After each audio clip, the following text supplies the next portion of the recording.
नमस्ते बच्चों। आज हम आपको इस वीडियो में पढ़ाएंगे काव्य खंड। कक्षा 10 के काव्य खंड का पहला पाठ, जिसकी व्याख्या हम करेंगे। तो आइए देखते हैं पहले पद की व्याख्या। इसके रचनाकार हैं सूरदास जी। तो इनके सूरदास जी के पहले पद को हम पढ़ते हैं।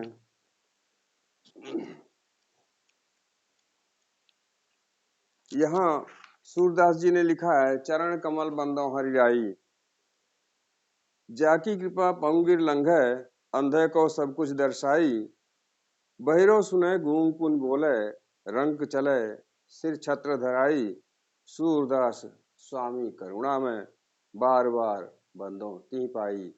यहाँ लिख रहे हैं, चरण कमल बंदो हरियाई। सूरदास जी कह रहे हैं कि मैं अपने प्रभु आराध्य श्री कृष्ण के कमलवत चरणों की वंदना करता हूँ।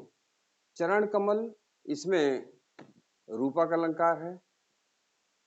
चरण कमल, वह चरण जो कमल के सदृश हमको दिख रहे हैं, कमल के रूप में हमको दिख रहे हैं।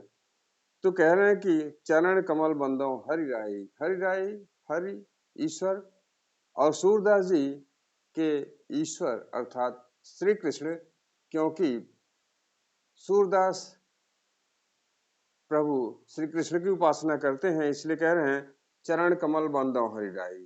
मैं अपने ईश्वर आराध्य प्रभु श्री कृष्ण के चरणों की वंदना करता हूँ। जाकी कृपा पंगुर लंघै, जिसकी कृपा से पंगु, वह व्यक्ति जिसके पांव नहीं है, अपाहिज है, करे वह व्यक्ति पर्वत को लांघ सकता है, पर्वत को पार कर सकता है। अंधे को सब कुछ दर्शाई, और अंधा व्यक्ति सब कुछ देख सकता है।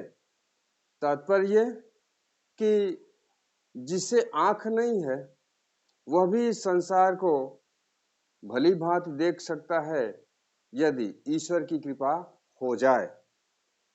बहिरों सुने गूंग पुन बोले, बहरा सुन सकता है और गूंगा व्यक्ति बोल सकता है।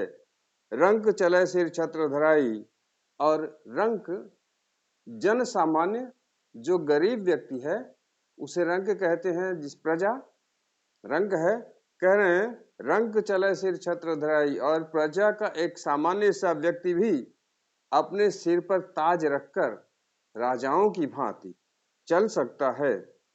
सूरदास स्वामी करुणा में, बार बार बंदो ती पाई।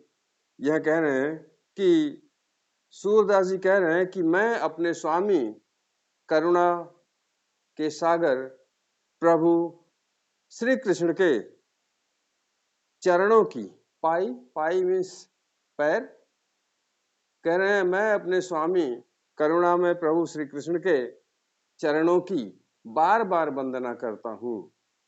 बार बार बंदों ती पाई, बार बार मीन्स अनेकों बार, हजारों बार, बार बार बंदों ती पाई। मैं अपने स्वामी करुणा में, करुणा के सागर प्रभु श्री कृष्ण के चरणों की वंदना करता हूँ।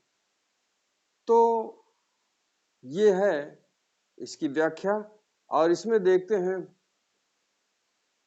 कि काव्य सौंदर्य क्या है। जैसा कि आप भली भांति जानते हैं कि सूरदास जी ने अपनी काव्य रचनाएं ब्रज भाषा में किया है, तो इसकी भाषा ब्रज भाषा होगी। तो यहां लिख दिया जाएगा भाषा ब्रज। रस, रस उपासक जितने हैं, शांत प्रकृति के रहने वाले हैं, उनकी रचनाओं में भी अधिकतर करके शांत स्वभाव के दर्शन मिलते हैं। हाँ, सूरदास जी ने जब गोपियों का प्रसंग किया है, या अपने प्रभु श्री कृष्ण के बाल स्वरूप का वर्णन किया है तो वहां रस बदल जाता है, सौंदर्य आ जाता है। तो यहाँ पर रस शांत हो जाएगा, भाषा ब्रज रस शांत और छंद मुक्तक है। वैसे इसे भजन के रूप में हम गा सकते हैं, तो ये गेय पद भी है।